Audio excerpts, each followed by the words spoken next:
We are live. Meeting is now streaming live on a custom live streaming service. What's up, everybody? What's up, what's up, what's up? What's up, Welcome, humans? welcome, What's welcome. going on? Peace. Welcome to 3 Beats Later, your favorite beat making, sample flipping, music sharing podcast, live stream. What else are we? Actually, Hopefully non-cursing. non-cursing, bleeped out, multi-screen with names on it. We got just a screen with a name on it. So Earth Tone will forever be the 6th screen. I don't think that is on the broadcast. It doesn't show up. The people don't see that. It doesn't, but we know it's here, so. Okay. Well, never mind. People don't know about that. For That's people my at home. It's my ghost. He's a ghost. Remember that song that we did with Matt? Oh, you bringing me back. Yeah. What was that drink called? The Ghost song? Yeah, we did do a record like that. Wow, that was at Derek's studio too. Where? Wow. Back in the day. All right. So in the last, I think, 3 episodes, we've been opening up with some comic book talk. We need to continue with what is Q? You got any new treasures? Do I? Oh shit. Do I? Here we go. So, let me see if I can get rid of this glare. You know what I'm saying? I went and got the hardcover of the hip hop variants. You know what I mean? Oh wow. Nice. I haven't even opened it up yet. I was debating opening it up, but because we're here live, should we do an unsealing real quick? No, let's do a separate episode where you unveil that drink, man. Okay. I'm with that. Let's do a specific episode around the unveiling and the relevance of that specific episode. Because we're gonna need another episode for this one too. This is definitely gonna need its own. Yeah. Hip hop family. Shout out hip-hop family tree. at Peace Corps. Yeah, man. And Cartoon Kayfabe. I didn't realize that this was a whole series, so I got to get 1, 2, and 4. You know what I mean? I think it's 1 through 4. But yeah, shout out to Golden Apple Comics in LA. I would say for hooking me up, but they didn't hook it up. There was no sales price, but shout out to y'all anyway. Love you. Sure. That's all I got on the comic tip. How y'all feel about the challenge this week? Funkos. Dope. I enjoyed it, man. I enjoyed it. It was dope. It was. I wonder tough. what kind of tea Grimace is drinking. Henna tea. Henna tea. I thought it was Earl Grey. Oh, he coming at your beard. Earl Grey. He coming at your beard. That's wisdom built up. That's that drum pattern right there. Yeah. That's how you make your drums with that beard. Rub the beard and press the keys, dude. Man, Lead me. Hottest drums in the world. We are the beard gang, though. We are the beard gang. Honestly, how you make drums with your beard? Lead me. The secret of the grim. The grim. Oh boy. Oh so man. Corey, get us refocused. We've completely gone off on a tangent. Wait, what y'all drinking though? Man. What y'all drinking though? I'm drinking Kool-Aid. Champagne over here. Oh wait. Oh wow. I'm sipping on the MJB Pinot, the Sun Goddess one. I had to get it. Shout out to Earth, Wind, and Fire. I can't see nothing. I know, right? It just looks like shadows. Yeah. Water. It doesn't really exist. You got to use your imagination. But if it was there, it'd be just imagination. I'm mad we'd be moving it over like our camera's gonna not. All right, so go ahead, Cheek, take it away. Usual green tea. The usual, huh? Okay. I wanted to. Okay, man. Okay. I wanted to some content, so I'm gonna put some people on the spot today, right now, and just to get an interesting intro here. Look at E. Look at him.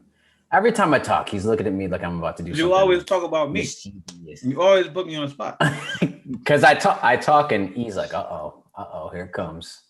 All right, so this is what we want to do. I'm gonna pause because we want to do a kind of an intro for the new followers and new subscribers. We actually have been growing. I think like in the last couple of months, we had a couple new subscribers come on. So if you are new to the stream, we want to give an intro on what 3 Beats Later is. So I'm gonna pass it off to P. P, I got a question for you. What is 3 Beats Later?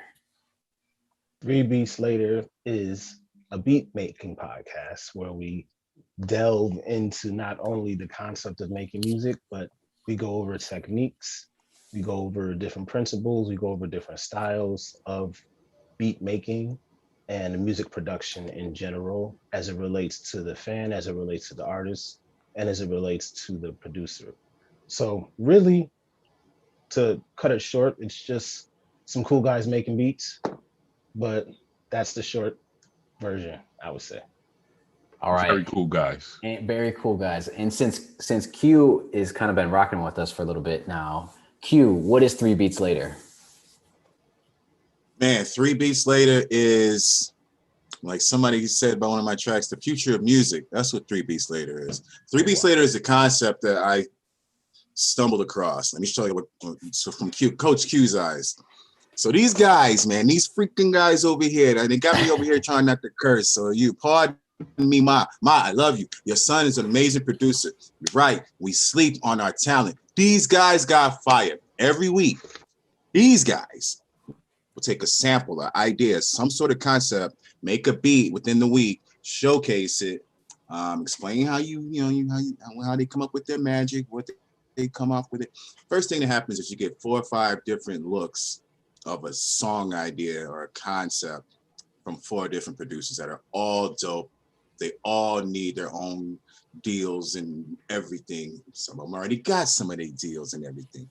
You're going to be hearing more about that later. But yeah, that's what 3 Beats Later is to me. The future of music production online. Yes. All right. And Grim, I'm going to hit you up too. Can someone copyright that, please?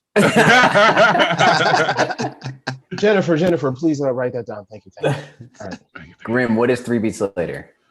3 Beats Later is a wonderful platform to show your inner spirit of beat making. Love that. Every week, we come with new recipes, all different, same ingredients, but different plates, which is magnificent. So, if you're tuning into 3 Beats Later, you're going to enjoy yourself because you're going to get all different type of flavors, all different type of cuisine from the same ingredients. It's never been done like this before. It's awesome. So this is what 3 Beats Later is. A wonderful platform for the fellas. Wow. All right. Wow. That was beautiful. Thank you. I just fell in love with him. That voice, how come we never heard that voice? So we get the 3 Beats Later challenge for next week should be sampling something off of I was watching the Discovery Channel and the Mandalorian like for the past couple of days. Yeah. I think pulls it out a little bit, the character. All right, I'm gonna end it up with E. By the way, Corey, thanks for putting us on the spot like this. Thanks. Yeah, man. No prep, no nothing. Yeah. Good. All right. That's what 3 Beats Later is. It's just hanging out, talking beats. E, what is 3 Beats Later? Oh, it's muted. Muted microphones. Muted microphone, huh? That is a part of 3 Beats Later. He wasn't muted. He was just mouthing. What is 3 Beats Later? Interesting question. Glad you asked me. 3 Beats Later is a place for people to come and find out that there's multiple ways to do the same thing. There's lots of different styles, lots of different takes on things. To find your secret sauce, to add the flavor that you've been missing, or pick up something from somebody. 3 Beats Later is a producer's community where, as you can see, we've grown and grown and grown and continue to grow, where everybody is welcome.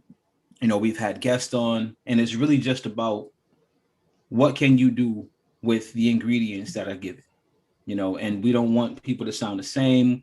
we really want people to grow. So I would say 3 Beats Later is a production community, and just as I like to call our weeknight sessions, our producers playground. It's a producers playground. That's what I would say. All right. I'm just going to add, it's, 3 Beats Later is an open door for producers, for musicians to get together, to take a piece of music and to get inspired and to create something new, to create something original, and to just share the process. It's kind of like all about positivity. It's all about creating something and collaborating. And it's about, the songwriting process, just opening the door to the songwriting process. So speaking of what up? songwriting process, we got our special guest back with us, Joe Leytrick, on the stream. Joe, how you been, man? I'm good. How are you guys doing? Very good. Great, man. Great. Great. Yeah, we we're just talking about this week's challenge, and it sounded like some people had some fun. What I have this week is just excuses. So my excuse is I don't have a beat. He doesn't even have an excuse to rhythm. It's just like a cappella excuse. I do have something, just one small thing I'll show, but that's for later. But anyways, so how was it for everybody, huh? I know that was like a pretty, I'll call it like a gloomy, Joe, I think you called it like a grungy type of sample. Yeah. Mm-hmm. Yeah. I want to say that I love the sample. I love the mood of the loop and everything. The challenge, I think, at least for me, was doing it in a way that was going to be different than how my compadres here are going to do it. So I think that was a challenge because it was, the way you played it, it was just ready to go. Like, I could just drop drums as is and just make something dope because it was the music was beautiful. But the challenge, at least for me, was trying to do it in a way that would be different or stand out or be unique. I think that was a challenge. Yeah. So I enjoyed it this week. I think that what I loved a lot was how thick it was, like how thick the actual sound was. You know what I mean? Yeah. Like you hear a lot of loops and they're just like there's sounds there. This one was like I put my headphones on, close my eyes. I felt like I'm really listening to someone really belt it out. And I appreciated that. And so for me, it was easy for me to find lots of places to chop and just to kind of do what I do. Like I told you last week, I wanted to kind of chop it up and just see where I can take it to and build around it as a concept. So I hope that this the one that I play you tonight really impress you in that level. But before I pass it to somebody else, I want to ask you a question. Joe, what was the first song you learned to play? It was a sort of a, I wouldn't say like a deep cut Jimi Hendrix song, but it's called The Wind Cries Mary. It was the first song I ever learned. Now, what inspired you to learn that song? Like, was it just something that challenged you, or was it like what made you want to learn that song? I had a guitar teacher, and that was just the first song. Okay. And I didn't want to learn, Smoke on the Water or right. Everybody's first song, right? Iron Man. It's just that I didn't want to learn that. Mm-hmm. So that's cool. That's a good one. That's one of my favorite Jimmy songs. Yeah. Good. Just wanted to know. I always wonder. I saw the Beatles picture behind you, and I'm like, let me find out what inspired his sound and his style. So yeah, I think I do a pretty wide range. Like I was doing like kind of country type beats, and then I was making like death metal samples. So it's like everything in between, So. Yeah, I love the versatility, man. I think that's cool. Like even the ones we played last week, there was so much range in just those 12, 13 ones that we heard here. So I'm excited. Yeah, more stuff from you. I'm really excited to hear what you guys came up with. Joe, I got a question for you. Yeah. Go ahead, Q. I'm cutting everybody out. I'm sorry. No, I just had a quick question. Was that song for some reason it came in at 87.5 BPM for me or something like that? Was that an off tempo kind of thing? Do you do that or no? Was that just me? Maybe I didn't edit the transients as sharp as I usually do. No, because I've had people hit me up and say like, hey, can you make a sample to this BPM? And It's like 87.38. You know what I mean? It's man. Fractional, Ooh. BPMs or. And it's odd. I mean, it happens. It happens. I may do without it. I'm the hammer man. I don't care what you're gonna send me. I'm gonna fit it in my pegs. So it's all good. Cool, man. Hey, Joe, I got a question for you. So, when you're making a lot of loops, and it seems like you kind of have like a monthly kit that you send out. How do you look at it from kind of like a protection standpoint in terms of your music is out there? Some of these are like 4-bar loops, 8-bar loops, 12-bar loops. And you're sending it to like producers that you meet and trust and stuff like that. But what happens long term if you have like 5 different producers and they're flipping your track? Like, what do you do as a professional musician to kind of ensure that you're going to get credit for stuff like that? I mean, to be honest with you, it's kind of hard to ensure that, just because I like on my YouTube, I'll have download links for various guitar samples, and truthfully, it's hard to regulate it because it seems like a lot of you guys, when you get samples or loops, you chop them up. So I mean, it could be my loop, but sometimes you wouldn't even know. And just good faith, man. I mean, like if you're the kind of person who, even if you did chop it, some credit anywhere is appreciated. But if not, I guess if it helps inspire you to make something, then I'm cool with it. Yeah. No hard feelings. That's kind of what I feel like so many loop makers have to rely on. It's just good faith, right? It's like, it's shady if you're using the loop and you're not really giving anybody credit. But yeah, I always, because I'm a guitar player, I play a little bit of bass too. And I'm going to start working on a loop pack with a friend of mine who plays saxophone. And, oh, cool. It's just one of those things where I'm like, Cameron, I don't know. You know what I mean? Like I don't know what the best route to go down is to protect when you're making loop kits and stuff like that. Yeah. I mean, just send it out there and we just hope for the best and pray. Dude, hey man, if I've heard stories of people using loops and then they don't give credit. I mean, especially if your loop gets used in a big song and you have the files to back it up and they didn't clear it with you, I mean, you're gonna get a good check. Major labels, I mean, from my understanding, major labels do not want to deal with that. Like they're gonna clear samples before they're released. Right. And it also hurts the producer that makes it, because then the word gets out behind the scenes like this guy is not giving up credits. And when they call you in to do work, they think, okay, he made this. I do this again, replicate that. And they can't do it. And it's like, whoa, how did you get here? You know what I'm saying? So it's best to always just give that credit.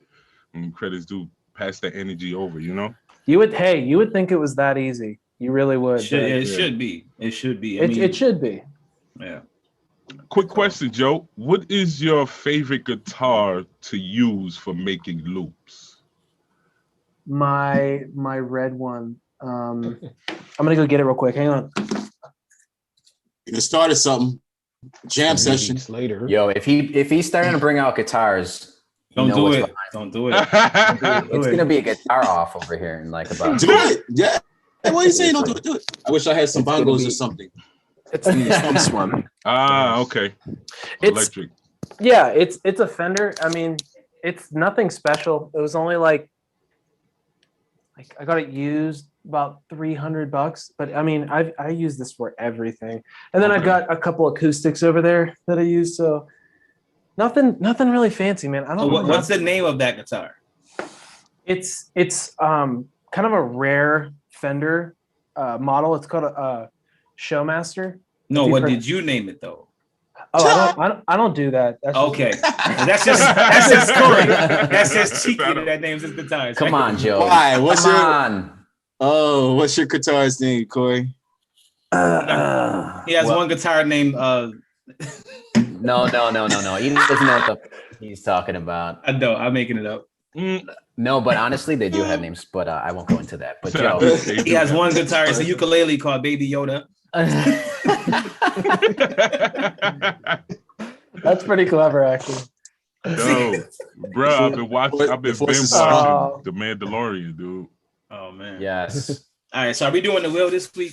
Let's see who's I don't gonna know. go What do you Yes. guys want to But do? wait, before So we go, I think we should play the sample for the people real quick, just Yes. as a reference Look, point. I gotta Okay, say, the sample is cool. The sample is dope. I mean, I love it, but I heard all the other stuff that we didn't get to work with that I you know. played. Bro. Yeah. You know what I I'm mean? mad Like, jealous. what? That We is- need a part 2, is all I'm saying. yeah, y'all. and that is, you know, blame me, because usually when we spin the wheel that tells us which sample we're gonna pick, we do dummy spins, and we didn't There's do any some dummies. anti-dummy spin movement going on that I can't even really explain. Anti-dummy It's spin. it's not really. I don't really get it. I don't know. So the wheel landed, and it was definitely one that was a little more, I would call it a little bit more on the rock. It was dope. It was was dope. good. Why do we For have to all only of pick them. one sample though?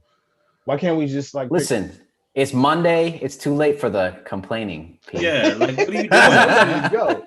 Is this I'm ready to go. We're not downplaying our beats this week, right? So, Right. yeah, But we're I'm never ready. downplaying our beats. All right.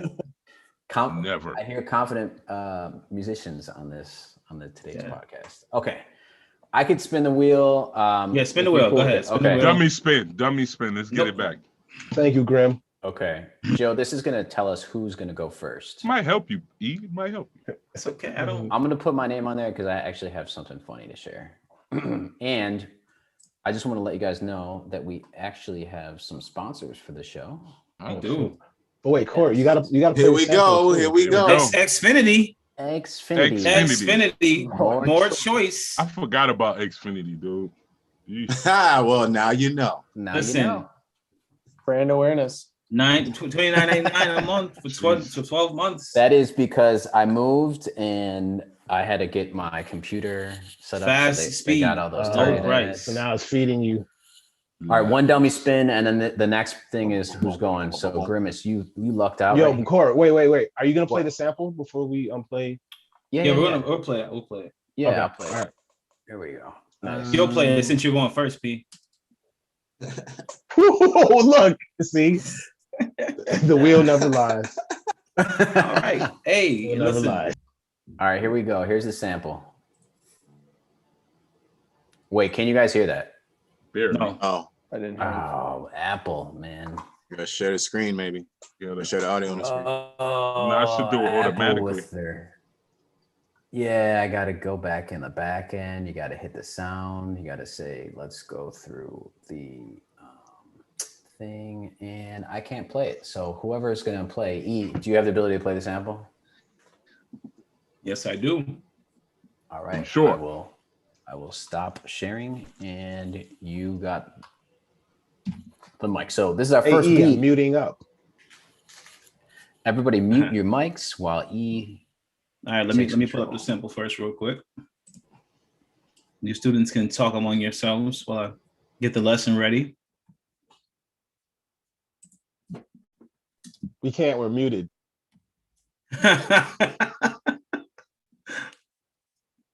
Hold on one second. I'm trying to pull it up.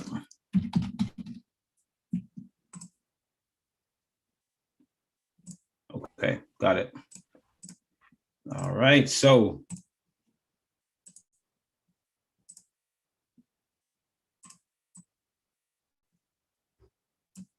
I'm going to play the sample real quick, and then I'm going to play my beat. So here is a sample.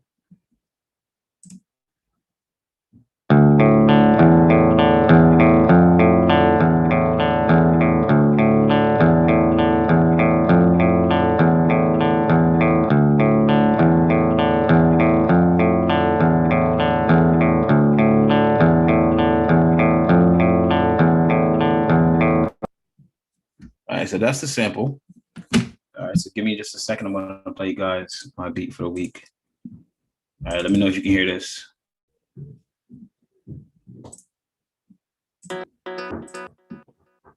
Hear that? All right, 1 second, guys.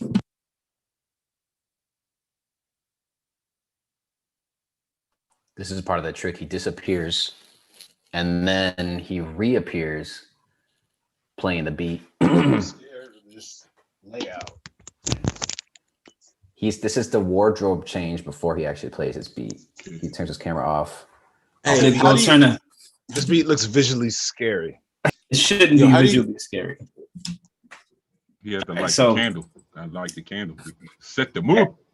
Everybody ready? Let's go.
All right, so I'm just gonna play how I flip the sample real quick, and then I'll pass it on to whoever's next. So I love to chop samples, and I enjoyed chopping this so much. I had like 4 different beats off of just this one sample loop.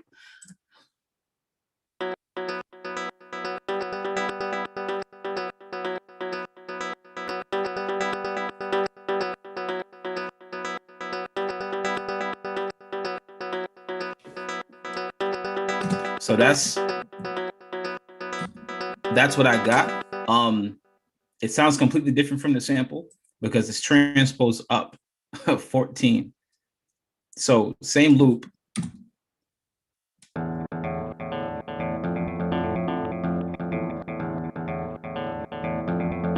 That's what it will sound like at normal pitch.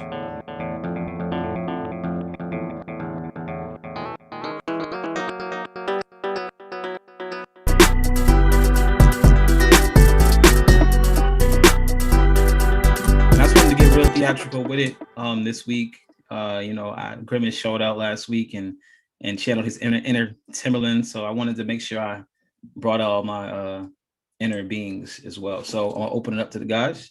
And Joe first, if you can, Joe definitely can respond first. I was really surprised at like the direction you took the sample in. I think there were points where I could see that there were a lot of different styles you were going for. Mm-hmm. To me, it sounded kind of like this, almost like this Afrobeat kind of sound at different points. And then it kind of went more like cinematic.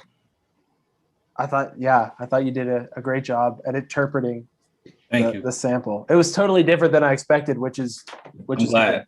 I'm glad. I'm glad it wasn't what you expected. Yeah.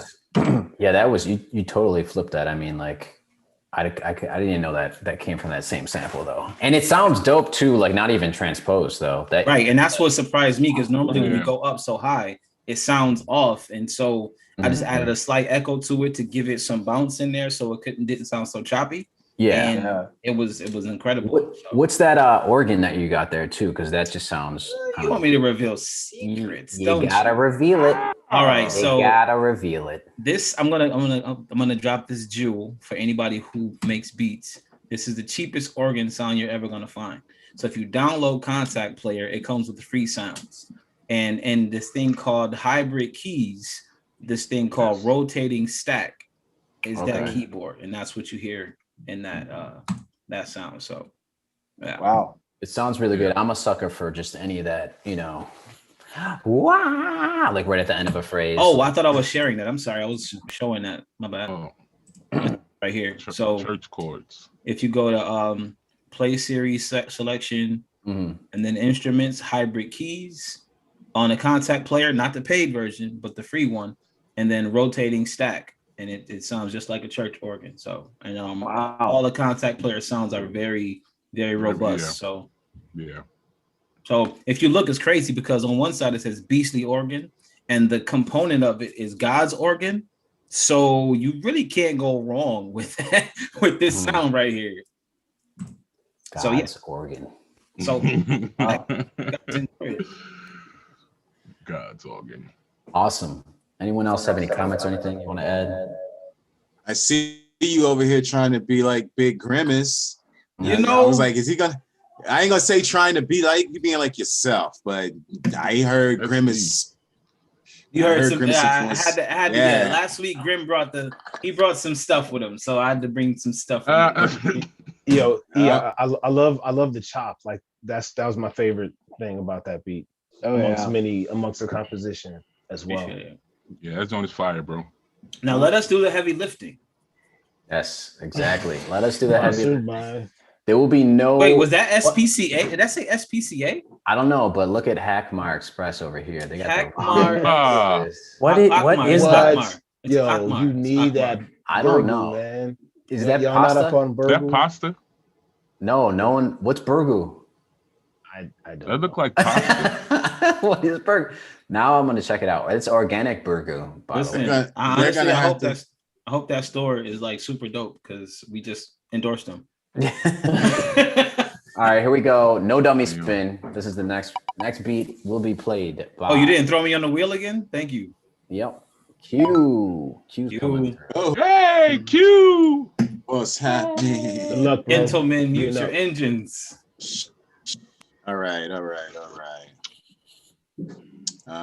It's hot.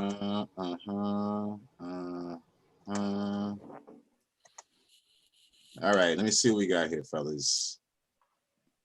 I call this one Leytrick because I'm dyslexic and forgot the Y. Sorry, Joe. Here we go. Wait, y'all not hearing anything, huh? Damn it, this is why we should do sound checks. Wow. You guys hear me now? You guys are hearing me, heard right? you. Let me try this one more time. I may have to restart. Were you sharing your sound? I was sharing the sound from in Zoom. Yeah. Let me do that one more time. Check your preference. You switch your preference.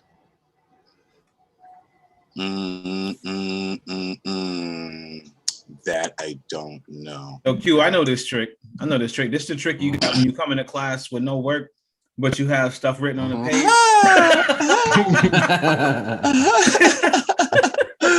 Yeah, that's exactly what this is.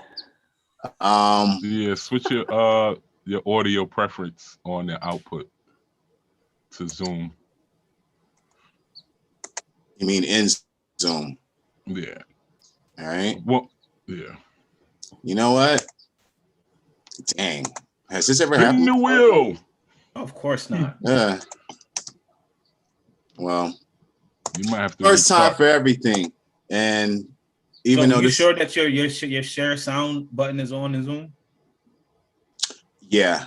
Okay. I'm not hearing anything either whenever I play this. Remember, I had a little thing we were switching around trying to get my mic to work.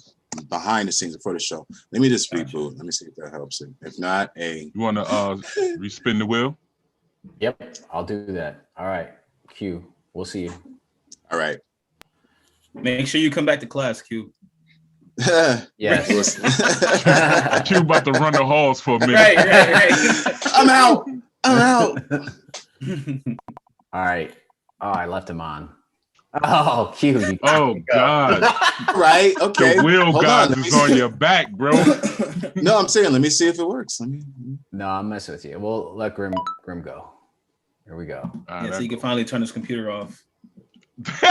So Grim can Yeah. finally turn his computer off. Facts. Oh my God, dude. Okay, here we go. All right, mute your engines, fellas. Wait, no, please share the story first, bro. Please tell the story. Tell a story, please. Oh, so my trial ran out. And so I had to keep my computer on since what, Saturday? I transferred it to Pro Tools, but I didn't mix it out or anything yet on Pro Tools. So I just laid all the tracks on Pro Tools. I didn't, sequence nothing. Everything is just sitting there. So once I turn this off, I'm gonna go. What are we gonna do for you? You're gonna have to turn this thing off at some point. You gonna be good? Yeah. Once after tonight, Once I get past the challenge, I'm good. You couldn't make no other beats other than this beat. This is Saturday. You see the bar at the bottom, dude. It's like Yo, and it says why. And it's why? It says why. You want to know why? Why? You ain't pay me, fool. I am muting up now. I just had amazing. Oh man! Oh, Thanks, man. E, for pointing that out. Absolutely, Ableton. If y'all watching, man, sponsor him. Sponsors. A full I'll take sponsors. I need a full version for like maybe 48 months. That'll work. But mute up, fellas. I'll play my version of this week's challenge.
right, so I'll play how I chop the sample up, give you inside of the sauce. So I took the sample and slowed it down to like -7, just chopped it up in sections, slapped Pill on there, and my favorite RC20. Give it a nice little texture, little wobbly texture. Also with the main, did the same thing on the main breakdown of the sample.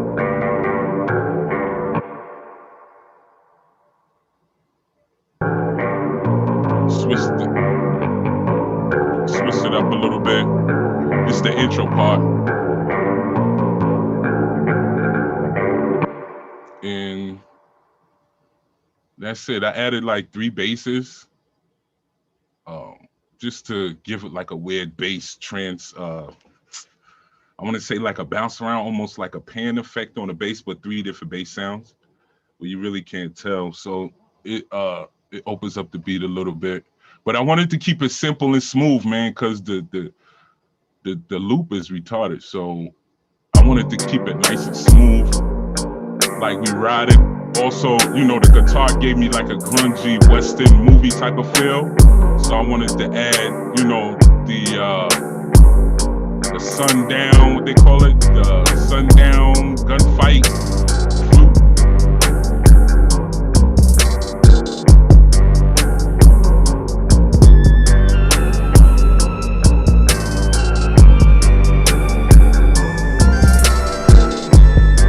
To add a little spice to it. But the main thing is just making the guitar loop itself stand out more than everything. So that is my version of this week's challenge. Slaps. Appreciate it. Yeah, I again, like, I thought your version was a bit more the way that I would think the loop would be treated, but it also incorporated other styles I didn't expect. Like, there's that one little synthy part towards, what is that, like 33, measure 33, where it has like this 90s rap kind of sound, and I heard that and I was like, ooh, okay, cool. Like, you made it, I felt like initially you made it more grungier than it initially was, but then you kind of added these other elements that gave it more flavor and opened it up. So awesome job. Appreciate it, bro. Rim, man, you made like the breakdown that's like just the middle of the metal song that just gets even like slower and heavier. Yeah, that's weird. No, it's good, man. This is nasty. And I thought the drums were good too. Good drum selection. Crispiness. What's up with the that little dum dum dum dum dum dum dum? Oh, the breakdown. Yeah, what is that little like?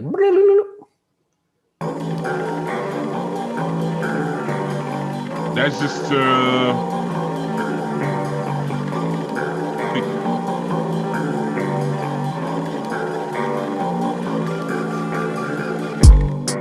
about that round. I just added extra, you know, double it up on the notes close together on the 32 grid. So no, right there. It's the flute, I think. Oh, okay. What is that flute that you're using? What is that? That is actually Studio One. Shout out to Studio One.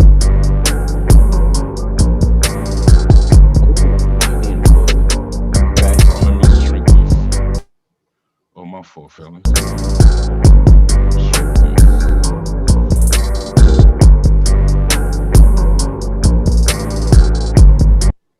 So the flute is. Yo, that was a PreSonus Studio One you was just playing? Wait, let me see. I forgot the name of it. Because I double it up. So it's toy flute and Indian flute. It's on one of these, I think. Who makes that? I think I got it from. Jeez. It's all right. I'll find it. That's a I gotta look for.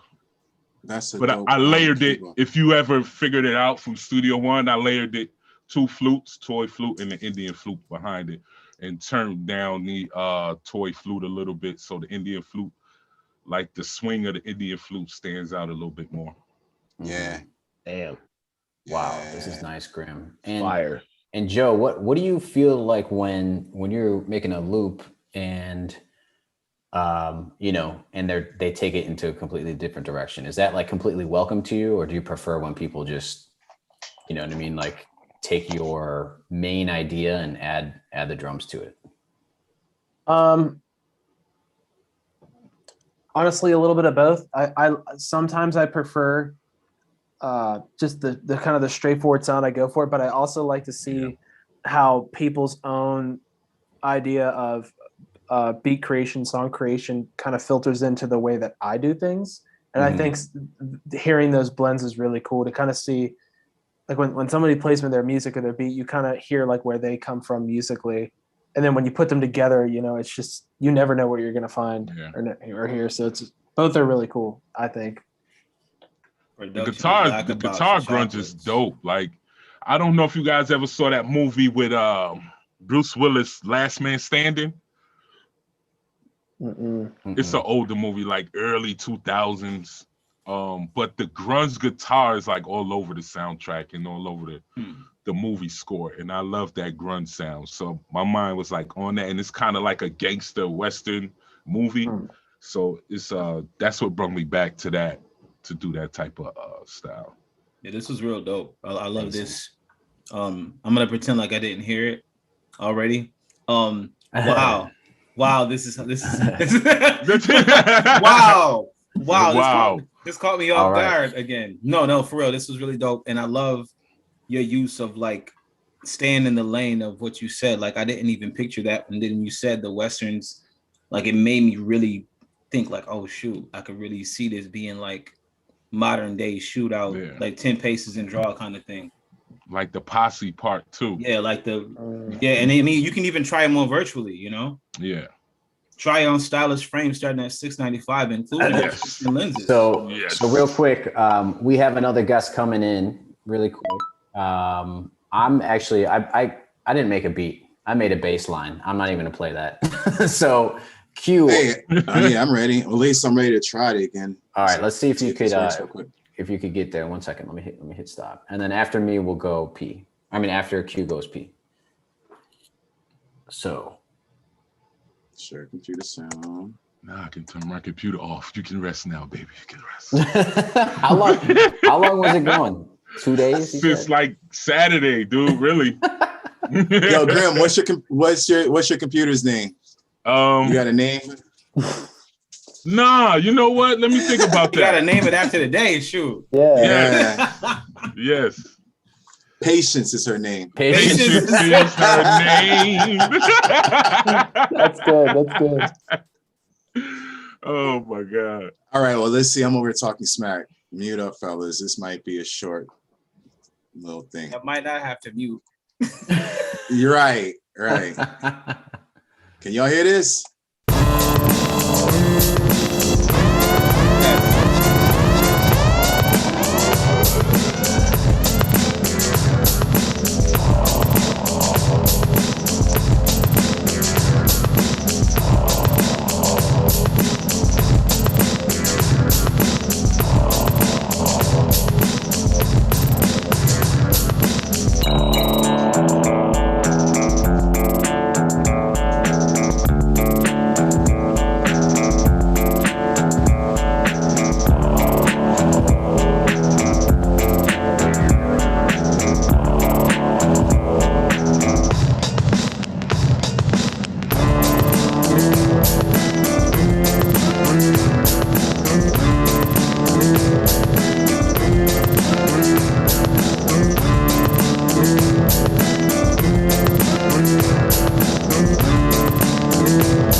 that's it, fellas. Joe, I want to say thank you for giving me the little sound bed for that, because I felt like you took me to a vibe, Joe. You had me in a vibe there, bro, for real. Didn't do anything too crazy. I didn't do none of my normal filter drops and all that. Just stuck to the script. Basically copied what you did. I just relied on your groove. I doubled it up with a little guitar plug-in. Tried to follow your lead in the back. You may have heard me clanking in the back. A couple of notes didn't hit where they were supposed to. But everything else is drum work. I focus on drum work, real simple drum work, keep the groove going. And that just laid such a dark element that all I had to do was copy the melody and put some other, instruments behind it. And that's it, man. That's pretty much all I did. Just rode the groove that you laid out, Yeah, that one was even closer than the previous one to what I was thinking. I think with each of these, when I've heard them, I've kind of been taken to like a certain scene, I suppose. And for that one, I kept thinking of like, I can't tell you what movie or where I saw it, but I was thinking of like just like a basketball court in the middle of a city, like sort of like it's like urban, but you think about West 4th in New York. You been in New York? Like that cage that's in the middle and everybody's walking around. Something, like that. I don't like that vibe. It just that's instantly what I mean. It's still grungy though. It still has like the elements of like what I was trying to do with the sample, but slightly different than my initial. This reminded me of Ice-T so bad. I was like, oh, like this just reminds me of some like I am a nightmare walking psychopath. Yeah. Somebody was typing hootie hoo, also reminded me of that, you know what I mean? But that kind of vibe but both of those songs are rock and hip hop vibe, so I didn't want to. If I could draw, I was going to draw a Wu-Tang logo because I feel like each drum change was a different rapper would have been on a part of the song. Like I feel like this is one of those no hook, just change the rapper, like a quick pause and change the rapper. And each rapper has a different style, almost like a Scenario, but a more grimy version of like Scenario. Bobby Digital. And I like it, though. It's dope, bro. It reminded me of a movie. Yeah, like a movie it was scene. Cinematic. Like this is very Kill Bill 2021 style. Yeah. There was some Kill Bill elements. And in Q, I was like, man, I didn't know Q could play guitar because that second line, I was like, where did that second line? And then you pulled the plug-in. Ableton. The plug-in, yeah. I'm trying to actually. I love guitar plugins now. I need more of them in my life. Yeah, they're getting good. Q, I really love how intricate your beats are. Now that we've been rocking with you for a few weeks now, I noticed that you really do a lot of really dope layering and just you really plan your whole beat out. I can tell, like you think the whole from beginning to end, you really have it all. To a certain degree. I'll definitely go with the flow, but I have patterns. I have. Take the flowers, Q. I don't have the patience for it. It's dope because it shows like the depth of versatility when you switching up everything, like and make it fit like a puzzle. That's not easy to do, man. So it's like making everything fit, and not only fit but blend well. You know what I'm saying? That's part of like DJing. Like if you DJ, certain things and blends, you can make it work. So yeah that's dope, bro. Thank you. All right. Thank you, Joe. All right. P, you're next, man. We're not spinning the wheel? There's no one else left, man. I don't have a beat. No dummy spins? No dummy spins. Man. Let's go. Okay. All right.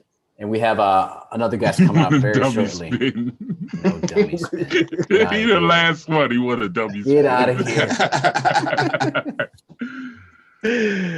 Just all right, gentlemen. Mute your engines.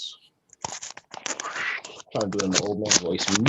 Mute your engines. Headphone change.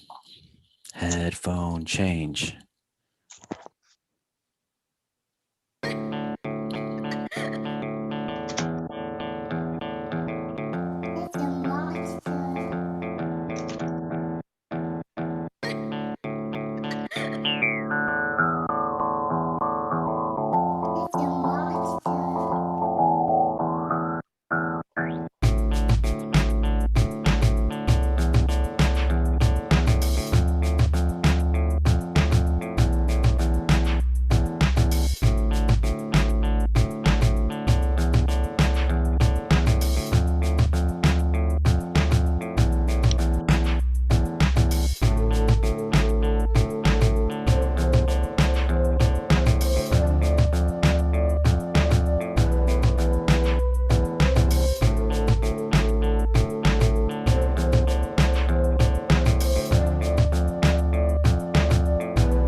It's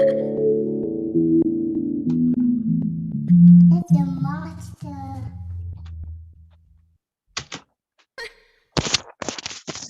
Word. I reset the sample. It's still playing. Stop playing! You're scaring me. All right. It's a monster. Sorry, y'all.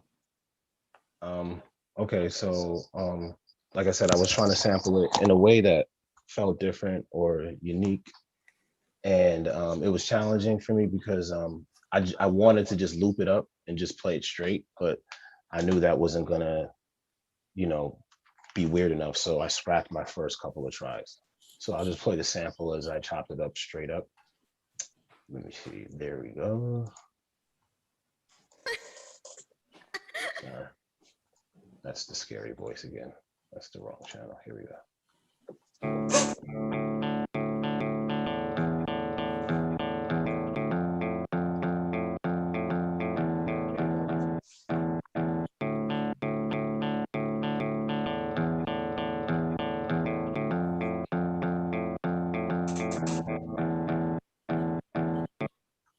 So that was mainly just finding different places in the sample that I liked that, sounded good, and just playing the keys individually until I got a nice little rhythm going. So, I just added some drums to that. I added a bass line. Let's talk about the strings real quick. The strings I used my good old labs, Spitfire Audio, shout out Spitfire Audio. That gave me a real cinematic. I was kind of going for a horror film kind of vibe. So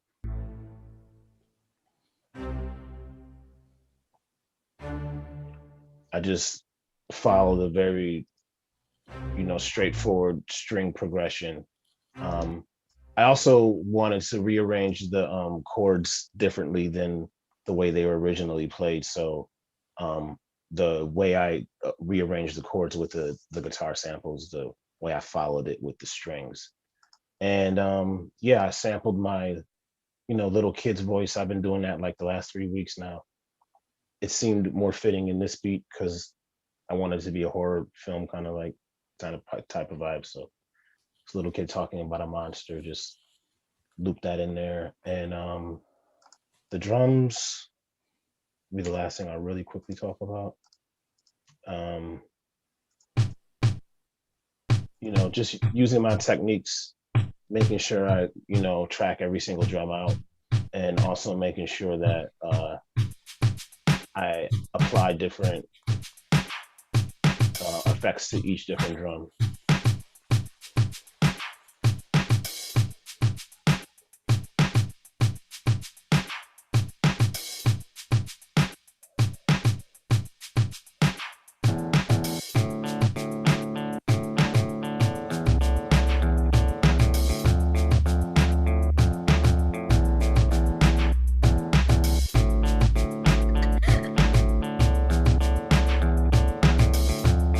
And that's it. Open it up to my brethren. Yo, I swear, you must have like a secret location where you just have random people in your house. Like, all right, it's a challenge week. I need you to say something random. Like, wait. I'm like, did you say you sampled your kid's vocal? That was just some random kid's vocal you found on YouTube. Yeah, I've been just, going recording children's voices. Stuff. Where'd you find the It's a Monster sample? It was in there. Just YouTube, like you just sample like, or you just find like crowd chatter. Tell us, he's like random. I'm not giving you the map. I'm not giving you the map. I can show you. I can link y'all the video that I sampled, or I can even send you some. Okay. No, that's cool. That was cool. Y'all know. Yeah, that was cool. But what I'm saying is, I got it. I do get my samples from YouTube. And it's just, and literally I just search. Just say you don't want to tell us. Just say you don't want to tell us. Random chatter. He said search random crowd chatter. No random crowds. You have a little girl saying it's a monster in it. He said, what kind of crowd are you in? Then what little kind of kids, crowd you know, you in? kids playing with my kid, you know what I mean, hanging out with my child, like, you know, or Corey could record, you know, his, Look I at will- Corey. Corey's looking at the screen like, I don't know Look- what you're talking Listen about. to the deflection. The deflection. Corey first got the off- map. Corey got the map. Tell him, Corey. I will say a couple things. This is like the third week or fourth week in a row. P is the random YouTube chatter vocal sample champion. If you find a YouTube sample and you grab something, I will record it for you if you want my voice. It's a monster. In the middle of your- Type in random crowd chanting. No, if a crowd chanting video has that sound in it, I'm turning my computer off. Yeah, that's an interesting one to find. P, this was good though. This is another P. Yes. Oh yeah. Hey, I got a quick question, P. I didn't see any drum racks on that. oh, yeah, when I But you play my gotta beats- look up this vocal samples to get Wait. the. oh, What you silly, find? It's bro. it's Easy. Yeah, Hey, my drum racks are I source the sample random Right. from YouTube. You know what? Just sample orange unicorns and you'll find it. All right. But no. There's drum racks in there. I just put them on my second Ableton screen, so the screen that you guys see is the blank one. yeah. Just because I That's feel the like secret. when you can secret. visually see the beat, you can anticipate the turns and the twists and the turns. So I like to play my beats blind, so you guys don't see it. It's our secret. Never Hey. teach the Wu-Tang. I have to cut in for a little bit because we have a guest waiting. So first off, I want to thank Joe so much. Number one, for providing the loop for the week, and number two, for joining us 2 weeks in a row. This was really Yes. fun. Yeah. And you know what? I want to just give you a second to let everybody know again where they could find, all of your music, how to get in contact with you. For producers out there who are looking for dope guitar loops, Joe has a lot of music out here. If you look at his videos, I don't even know how many YouTube videos you have and packs and all that other stuff. What's the best way for producers to get those dope guitar packs that you make? Just get on my email list. Just DM me your email and I'll put you on it. And yeah, you have it up there on my YouTube. I release guitar samples most weeks. Trying to get better at making beats and but yeah. Joe, you on Instagram and all that too? Yeah, just my name. It's Joe Leytrick. Oh, okay. There it Make is. sure to start following you. Amazing. Yeah. Everybody follow Joe. And thanks again, man. You could, it's up to you. I don't know if you got to run, but we have another guest on who is a producer. We're gonna kick it over to him. So the rest of the show, we're going to talk with our next guest, and we're gonna choose the next challenge for the next week. So you're happy to chill with us while I bring on our guest.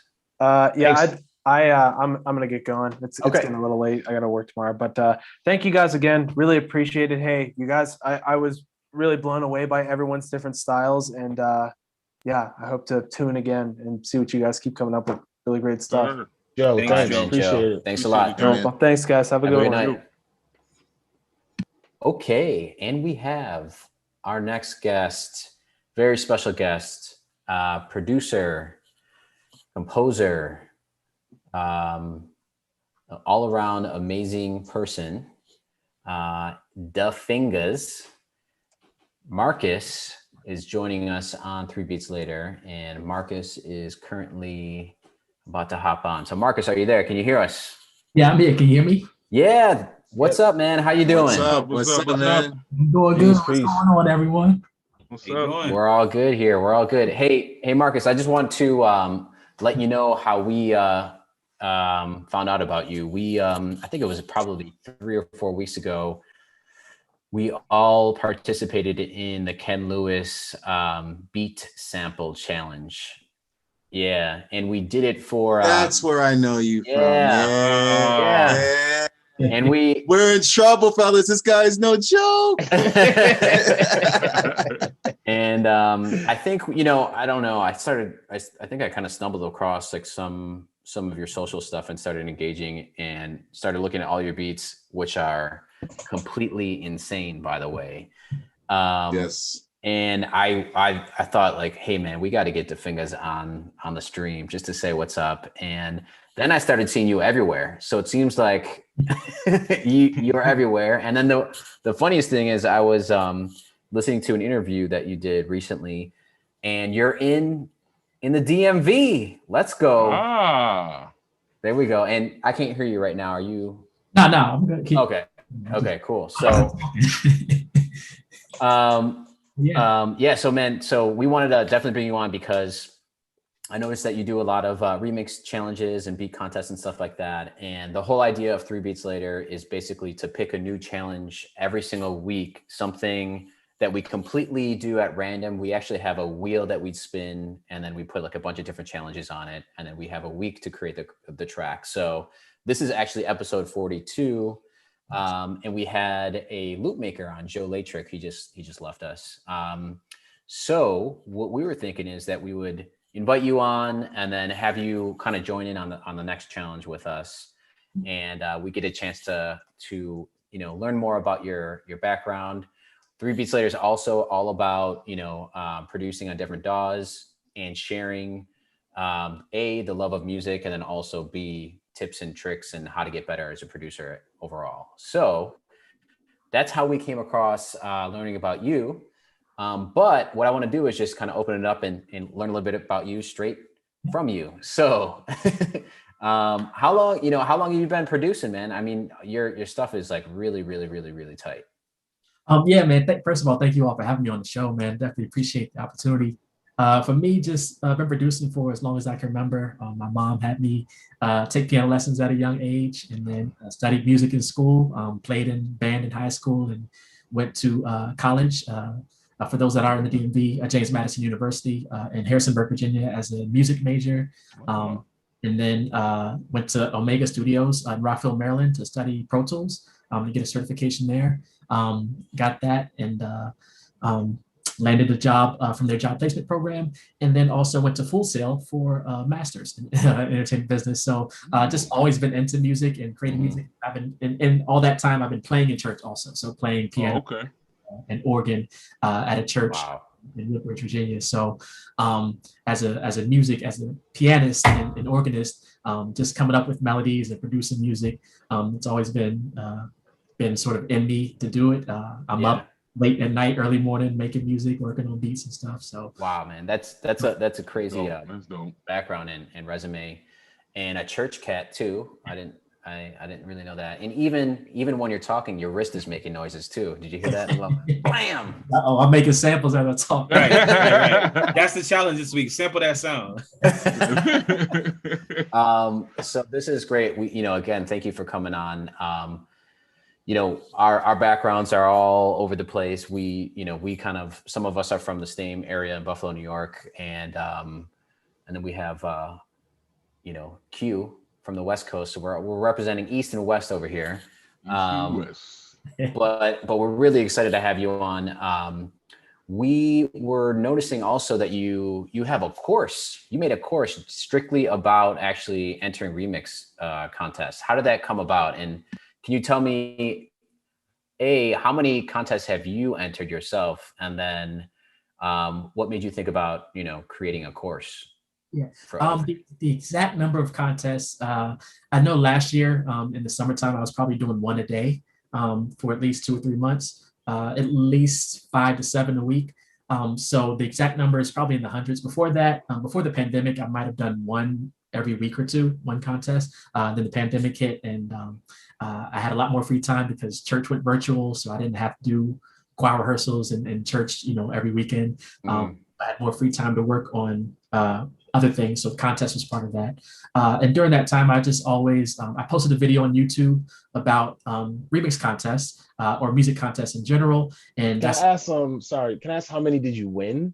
I don't know the exact number of winning, but I would say the percentage is really low as far as entering and winning. So I would say for every 10, I probably win or place in 1 or 2 of them for every 10 That's that still real. That's high That's dope. percentage. That's a to high me. percentage. My Right. percentage is Bro. really, really low. I.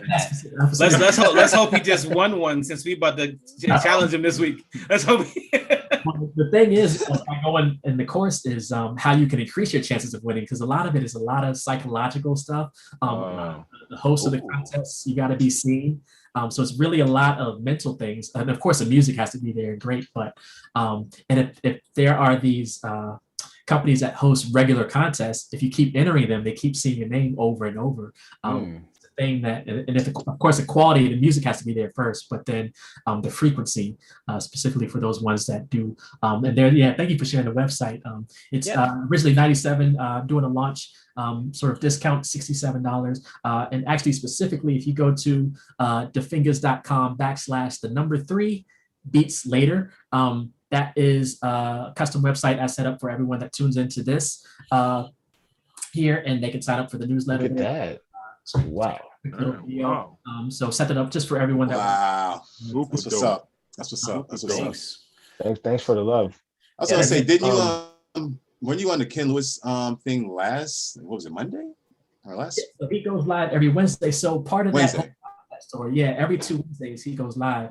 So he found my video that I posted last year about remix contests because he wanted to share content about contests with his community, and then he reached out to me and said, "Hey, would you come on my show and do a segment about remix contests, music opportunities, and balancing creative and your life with creativity?" And I was like, "Yeah, I'll come on." It was like a 10-minute segment I did there, and then a couple weeks later, he reached back out and said, "Hey, would love to have you just come do a regular segment on the show about free stuff, discounted stuff, stuff you're finding out in the world about how you can, make music and produce with mostly free stuff." So I've been man? For almost a year now. That's dope. That's dope. Wow, Bro. that's awesome. And yeah, Q, he answered one of your questions last week. If you watched, I don't know, did you notice that? What was the question? Q, did you have a question with to Ken about mastering, like a mastering? I service? did ask him something about who he was the answered best online. Oh, that was you that answered that.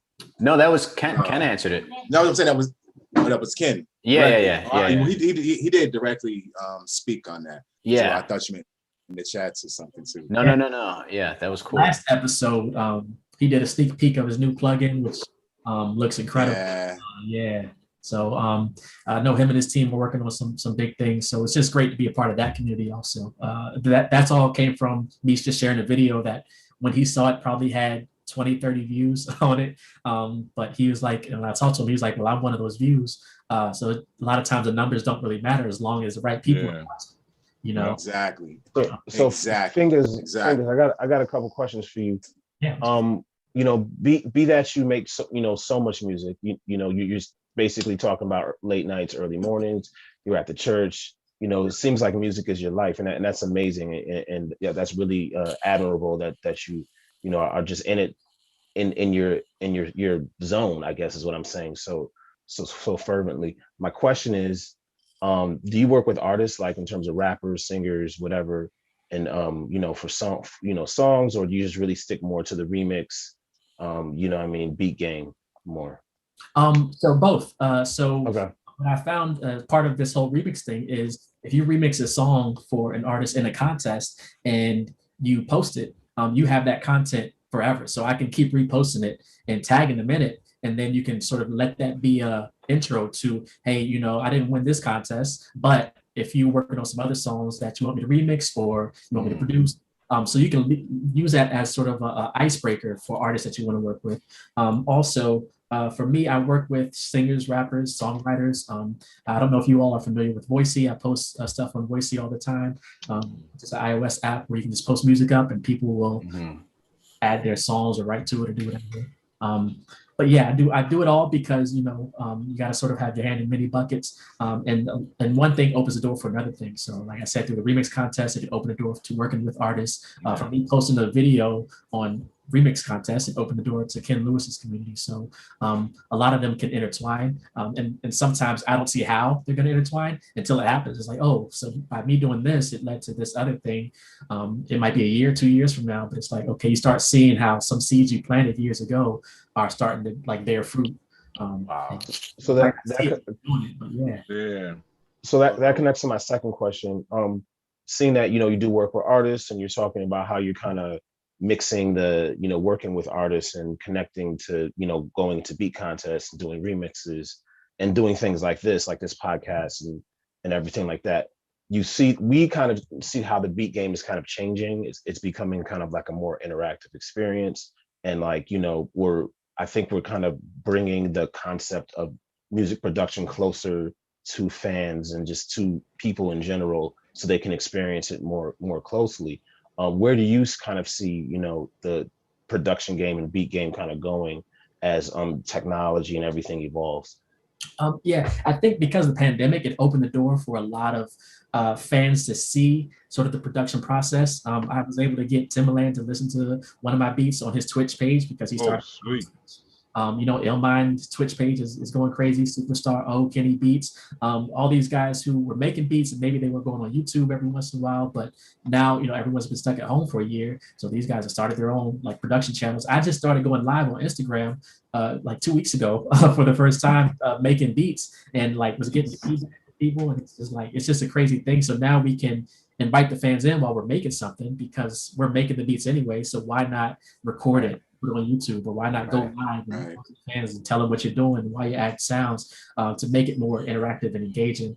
I don't do that all the time because sometimes I'm on a deadline and I got to get it done. And if you go live, that's sort of because you have to explain things, so that might extend the time to make the beat. But right now, because of I think the pandemic opened a lot of the process up to fans. Now for us as producers, it's a little different because the community was always opening up over the years before the pandemic for producers to connect with other producers. Whereas in the past, it was like, you know, if you wanted those drums that Pharrell and Timberland used, you got to know the engineer that engineered the beat or whatever. And it wasn't up until a few years ago where producers just started collaborating and you're getting 6-7 producers on a song or beat or whatever. And it used to just be 1 or 2. So that community has always been opened up. But I think the pandemic sort of expedited a lot of that process where a lot of these things are opening up for collaboration, for engaging with audiences and fans, all virtually. I have a quick question for you, man, because you're very humble in your speech. On your page, you're very informative. You're very accomplished, though. Like you're very accomplished. You're very qualified, you know, credentialed and everything. How do you keep yourself from turning into like when you speak, just going beast mode, right? Like, because you could, like, based on the stuff you've done, the work you've done, your accomplishments, you could just go beast mode. How do you keep yourself so humble and down to earth, you know, with the ability and the talent you have? I think with a lot of things that are happening right now, I sort of see and feel happen like on my path, like not that I've lived it yet, but I've had over the last year, I've had chats with some of my favorite producers, and in my mind, I'm like, I don't even deserve to be in this conversation or in this room or whatever. Yeah. You know, Ken Lewis is saying my name like and yeah. I talked to him, I was like, man, like your list is like crazy, or you Timberland list beats.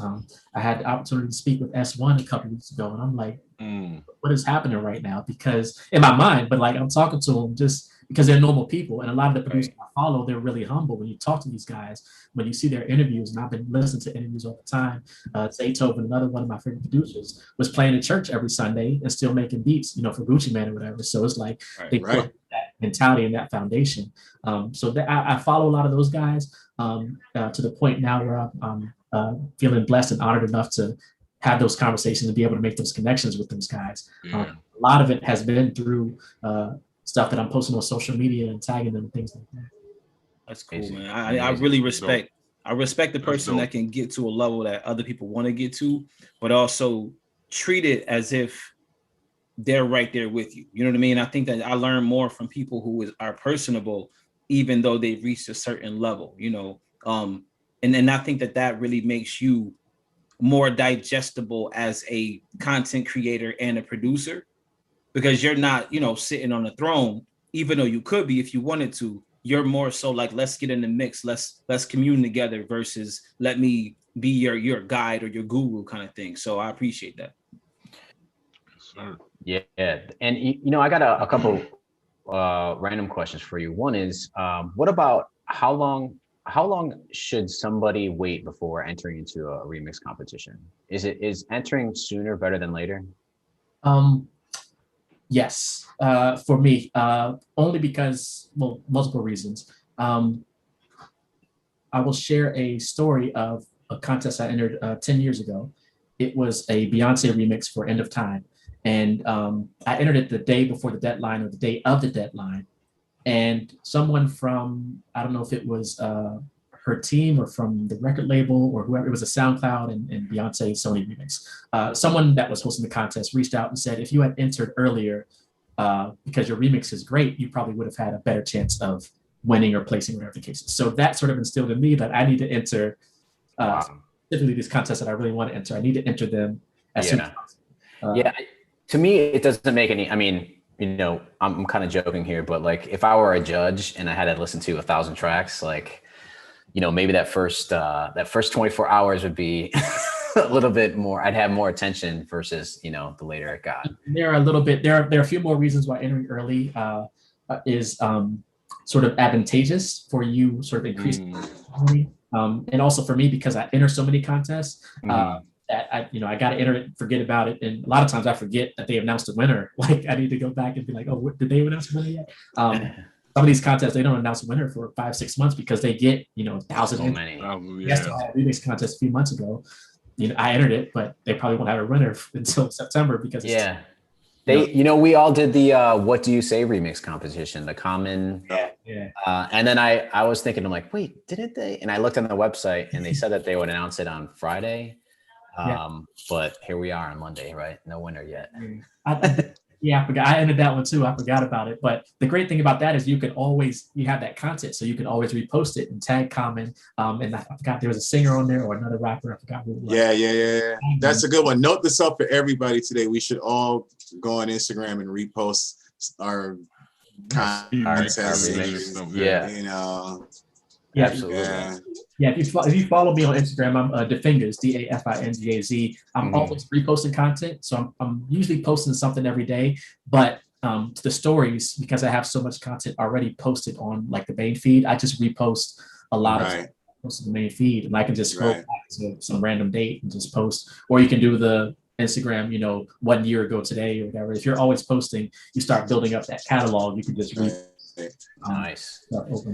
I was in one live in the chat room and they said something about you. Now that they were joking, they're like, "Oh, don't let the Fingaz get on. He'll be done with the beat before the live cast is over with." he's probably already working on the beat right now as we're speaking. That's dope, bro. That's and I had to get it working down. So a lot of I'm working on one right now. So I got an iPad right here.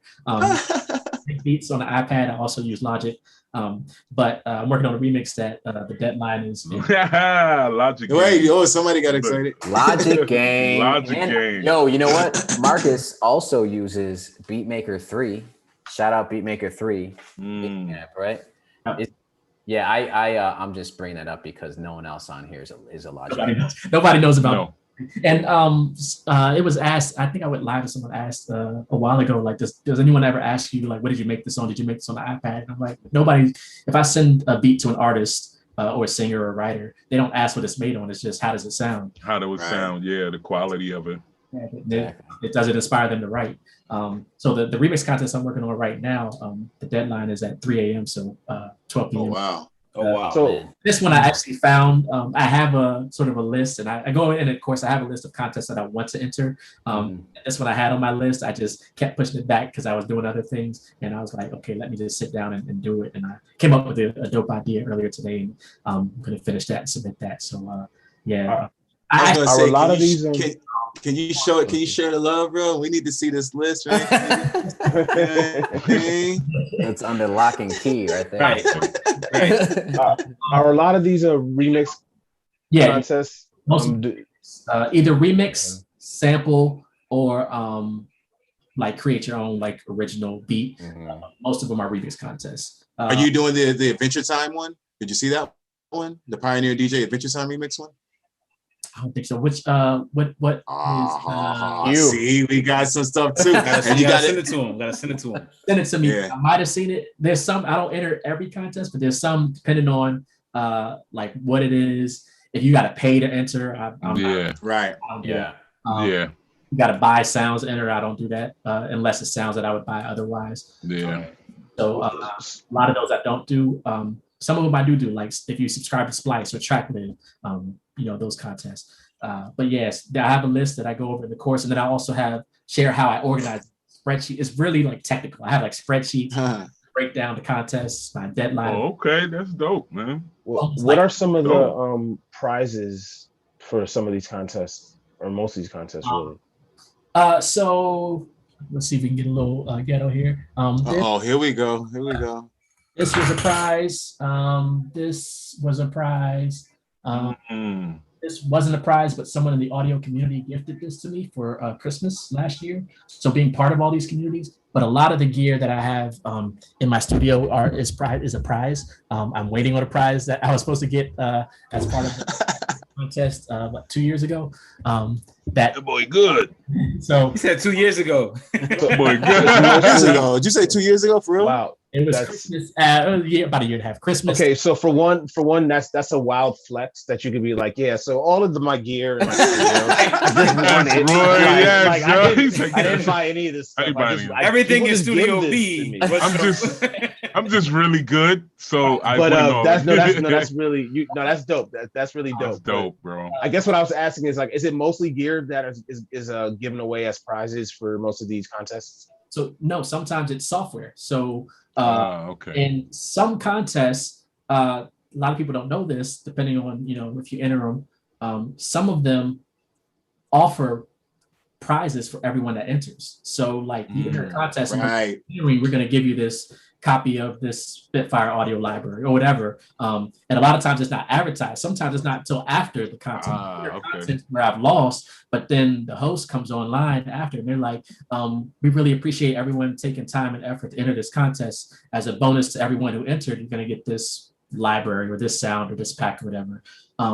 And to me, that's a little bit more, not valuable, but I would put that more to use. I have gear now, so I'm almost good to go. But the sounds is like you can never stop collecting sounds. We're always for the next sound. But yeah, it's a combination of gear and sounds. So it's not always hardware, but it could be software. And I also go into that a little bit in the course, like why I enter these contests. Sometimes it is based on the prizes, but sometimes it's some other reasons. I was hoping they would give some more cash prizes too. So the ones who are doing really well with cash prizes are Cymatics, who is incredible. Yeah, they just announced that $5,000. Yeah. It's great, but I really wish they would spread the wealth a little bit more. Like, have 5 winners at $1,000. Right. Or something. Yeah. But they're doing these contests so often. Of course, they're getting the money from their packs, and they're a great team over there. But yeah, all these contests. You can win. I've won not cash, but like gift cards, like Amazon. So it's just as good as cash almost. Sweetwater gift cards, and then of course the software and the hardware. Nice. I got a question. Out of all of these contests, have you known any of them to lead to placements of any sort for the actual song that you worked on? No. And there was one, a Metapop one. Was it Metapop? I entered last year. That was a Young Indian contest by what's her name? I forgot her name. Madam Gandhi. It was a Young Indian contest, and I placed in 3rd place, but there were like 10 3-place winners. So it's like they had multiple, which is great because also when you enter these contests, they might say we're only going to have 3 winners, 1st, 2nd, 3rd place. Right. But then it's, oh wait, you have, you might have 1 top winner, but then you have 10 second places winners. So you have more. Right. So you just don't know. So you just got to enter these contests. I haven't landed a major sort of like placement, but I've been able to build a network with or a community or, build a relationship. Right. And you've definitely been able to gain probably more from some of these relationships than you were from whatever placement would have went to whatever little promotional thing that they were doing. Yep. I'm just always curious about what happens other than, I guess that's enough. Us as an artist or a remixer, we have that to promote continually. For example, that Young Indian remix I did, I reached out to Madam Gandhi a couple months ago. I said, hey, I'm working on this chorus. I would love to feature this remix I did for your song in the chorus. I'm not going to sell it or anything. I'm not going to sell the sounds, but I have your permission to put it in the chorus. I'm selling the chorus. And she reached out to her team. She was like, I don't have a problem with it, but let me confirm with my team at Sony. And like, she connected me with like the people at Sony and just building that network. It was like, okay, this is a great idea. And yeah, go for it. And then, you know, just based off of that. And now I got to send them just a copy of the course because, you know, they didn't have to do that. They could have been like, nah, don't use this remix, use something else. But just being able to figure out how you can repurpose content in other areas. It's not just a one-stop thing. You enter a remix contest. A lot of times I don't use any of the sounds. I just use the vocals. And then when the contest is done, take the vocals off. Yep. You can license or sync or. Yeah, we've been doing that a lot. You know, on our show, we have 42 episodes, and some of the music that we've been, not all of them are remix competitions. Sometimes we'll just challenge ourselves just to like sample a music of a certain style or a certain artist. And sometimes we may or may not use like vocals or an element in the song. And if you just take that element out, you kind of have your own track there too, inspired by something. But I'm gonna let you know, since it's 11:17 on East Coast and you got a 3 a.m. deadline, we need to give you all of your time. We need to leave you alone. Yeah. But there is a countdown, and this countdown is our next challenge. And we have 10 days, but on this show, we actually have less than that just to make sure we're sharing our beats next week. And this is the Metapop Timberland producer competition. So, I know somebody else that's in this actually. So we're doing this. We're doing it. And so Corey, explain the competition. Yeah, it's right here, metapop.com/something pages, promos, beat club. Just type in Timberland, Metapop. And basically he has a remix or actually like a sample challenge or whatever. I'm sure there's already 950 tracks. And, you know, in 3BL fashion, everyone on this show will be submitting their track exactly 10 days, 3 hours, and 39 minutes from now. Ooh. So we're all going to win the 10 custom Timberland keyboards, right? Hopefully. Let's look at the winnings. What do we got here? I think they have 10 of 10, like, you know what I'm saying, of the keyboards he's holding. Oh, the mini really? board. Yeah. One of those. And a beat club members. Yeah. So create a song over 2 minutes in duration. Use at least 2 of the samples and 1 of the full loops provided in the pack. Additionally, you can use your own sounds. Have a legal right to use all the sounds used in your song. Be prepared to show project files.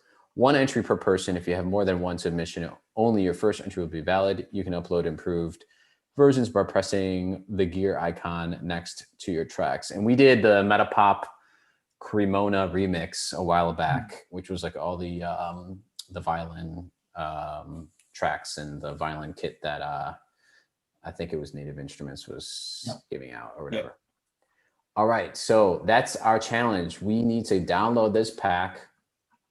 I won't do this right now while we're on the stream. And you see it right there, 2 samples and 1 of the full loops. So this should be great. And Marcus, what was it like? You said you got a chance to talk to Timberland? Actually, he checked out one of my beats. I actually have it on YouTube where I just posted like Timberland, listen to my beats. And it was incredible, man. It was before his Twitch page blew up. So it was probably like 500 subscribers. I think he's up to like 30,000 now. So it was like the infant stages of his Twitch page, and it was just basically a free for all. I was a member for maybe a month or 2 before he got around to my beats, but he checked it out and he made some suggestions on how to like sort of improve it, and then I sent it back to his team. But yeah, it was a great opportunity. I actually so when I was going into some of that psychological thing, it was I I was saying that I actually posted the video or the beat I sent him was a sample of a Alicia Keys "If I Ain't Got You," but it was the verses version that she did. So it's like a verses sample, and I put it in the beat, and he probably didn't like hear all of that, but it was just a great opportunity to have him listen to that, and like to the point where I was able to connect with one of his people, not directly him, but the guy that's in the room with him, all day. Yeah. So like connecting with him and just saying, hey, if you're working on beats, you need some keys on anything. I play, I'm posting video of me playing piano, so I can offer that to producers and stuff now. But just building those connections, and I'll share the link of the Timberland video of me posting that beat, but.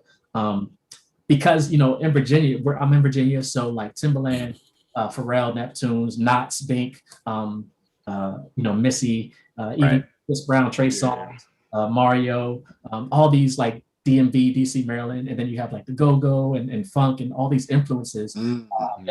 Following all of these for years, and now to be able to connect with them and like literally have conversations with them and have them listen and review beats has just been incredible. So there's a lot of that influence, and of course Danger, who's like incredible. A lot of that influence into the music, because that's what I grew up listening to. A lot of the VA producers and music and artists. Man. Neptunes. Neptunes was a big inspiration for me early on, for sure. So I think Tim was like my top influence, just because my mouth would drop. Every track, like the 100% album, the Genuine album, my mouth would just drop. You know what I mean? And it's just like, you would think like a person like him would just run out of stuff.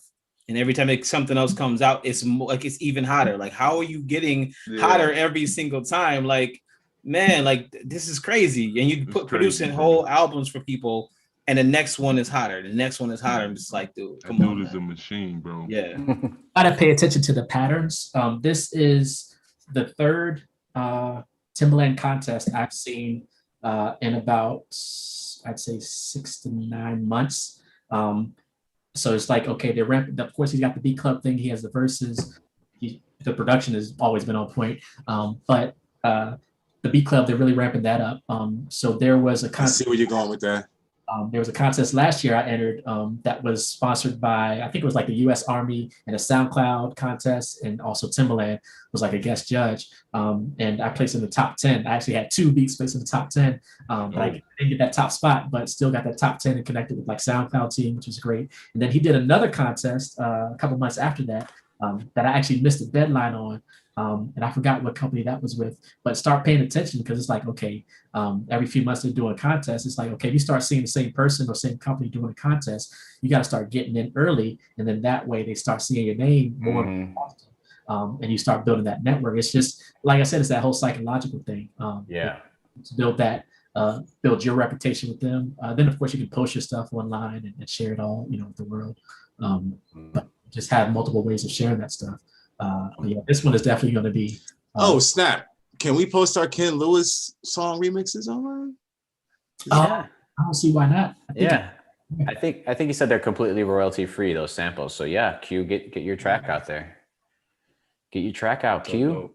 Hey, we won't hold you much longer, man. We know you got to work on that remix, but I do appreciate just again the level of humbleness that you have, and just being personable. Being personable, and just also just being a good reflection of just decent humans. I'm a big proponent of decent people, just being good in a world where it's chaos. So kudos to you for everything you're doing. I support you 100%. I've actually checked out a lot of your videos prior to knowing you were coming on the show. So this is even more, amazing for me. Like the one you just posted the other day about just using the content, the tools you have, like instead of spending a ton of money, using the content and the tools you have. I think that's really important, because a lot of producers think you got to get into this and spend thousands of dollars on VSTs and stuff like that, but you can really do what you got, use what you have. And never turn off your computer if you have a trial version. Your trial version of Ableton died. Never. Grimace, you still is Ableton still up over there or what? Yeah, I don't think he caught that. Bro. So Grimace, his trial ran out, in the middle of this week when he was working on the challenge, so he couldn't turn his computer off. Had to leave it on. And we have named her Patience since then. Patience is her name. But Marcus, man, thanks so much for joining. Next week, what we'll be doing is you're going to be coming back on the show, and everybody's going to show their beat. So, what we normally do is we play the track, and then we give a couple tips and tricks on how you put it together. So we like to kind of see the process.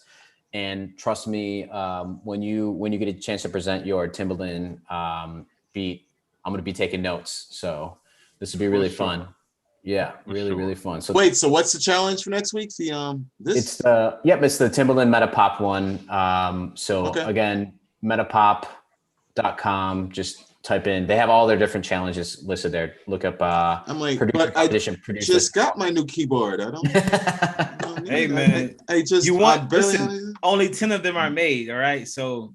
Hey, really? Is that what? Only 10. Only 10. They're giving out 10 and the membership to Beat Club. So I want one of those. It's all right. Crazy, I'm a member of I want one, okay? So I want one, so I'm gonna get to work. Thanks again, the Fingaz, for coming through. I'm gonna call you Marcus. Yes, it's easier for me to pronounce. Yeah, I was gonna say the Fingaz. I'm gonna hit you with the Dionne Warwick. Oh, he got the V in front of his name. What do I call you, V or Fingaz? The Fingaz. Thank you so much, man. We'll see you next week. And man, just keep creating. This is great. Always.